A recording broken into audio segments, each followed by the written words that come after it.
প্রিয় নেতা, আপনার জন্য কি না করেছি, নিজের জীবন, নিজের সময় এবং কি নিজের অর্থ সম্পদ ব্যয় করেছি।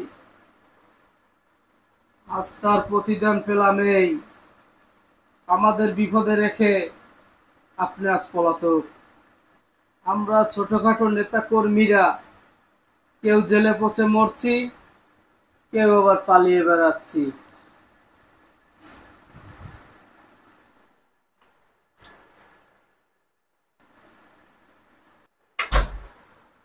দেশে আছি ঠিকই, কিন্তু মহা বিপদে আছি।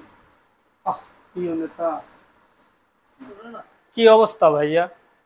তুমি এখনো তাদের ছবি দেখে দেখে নিজেকে কষ্ট দিচ্ছ? তুমি এখনো আফসোস করতেছ?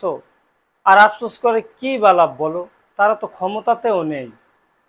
না ভাই, আফসোস করছি না, বরং আমি নিজেই অনুতপ্ত হয়েছি ওদের ছবি ধরে রেখে। তাহলে ভাইয়া, এই ছবি দেখে দেখে কি ভাবো? নিজেকে এত কষ্ট দাও কেন? ক্ষমতায় থাকতে আমি অন্ধ হয়ে গেছিলাম, কিন্তু আজ বুঝেছি যে আমি অন্যায়কে প্রশ্রয় দিয়েছি। যাদের জন্য নিজের জান কোরবান করেছি তারা আসলেই স্বার্থপর। যাক, তুমি নিজের ভুল অবশেষে বুঝতে পারছো। কিন্তু তুমি চাইলে তো অন্য কোনো দল করতে পারো। অন্য কোনো দলও তো তোমাকে এখন ডাকবে।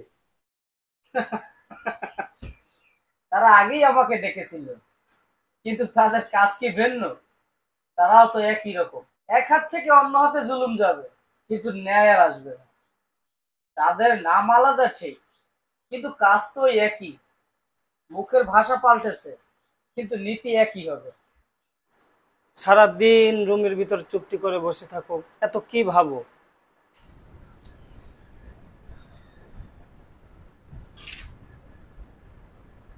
আমি একটা এমন রাজনীতির পথ খুঁজছি যেখানে নেতা হবে ন্যায়পরায়ণ এবং সৎ, সত্য কথা বলবে, সত্য দিয়ে বিচার করবে এবং মানুষের প্রতি ইনসাফ করবে।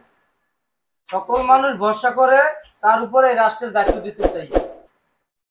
একমাত্র ইসলামী রাজনীতিই পারে দেশের শান্তি শৃঙ্খলা এবং মানুষের অধিকার ফিরিয়ে দিতে। আর ইসলামী শাসন ব্যবস্থাই পারে একটি দুর্নীতিমুক্ত রাষ্ট্র গঠন করতে। আমার চোখ খুলেছে ভাই, আমি এক ভুল বারবার করতে চাই না। এখন থেকে আমি সিদ্ধান্ত নিয়েছি, আমি ইসলামিক রাজনৈতিক দল করব। ছোট ভাই, আমি আজকে তওবা করেছি। আমি আর জালেমদের বন্ধু হতে চাই না, অপরাধীদের পাশে দাঁড়াতে চাই না। আলহামদুলিল্লাহ ভাই, ইসলামী রাজনীতি তো আসল রাজনীতি, আর প্রতিটা মুসলিমেরই ইসলামী রাজনীতি করা ফরজ। আমার রাজনীতি হবে দয়া, ন্যায় এবং আল্লাহর ভয়, মানুষের সেবার জন্য। হেই মাশাল্লাহ ভাই, আমি তোমার পাশে আছি ভাই। একদিন মানুষ ঠিকই বুঝবে যে আসল পরিবর্তন একমাত্র ইসলামী রাজনীতি আনতে পারে। আসুন, আমরা জুলুম নয়, ইসলামের রাজনীতি করি। রাজনীতি খারাপ নয়, যদি রাজনীতিটা হয় ইসলামের।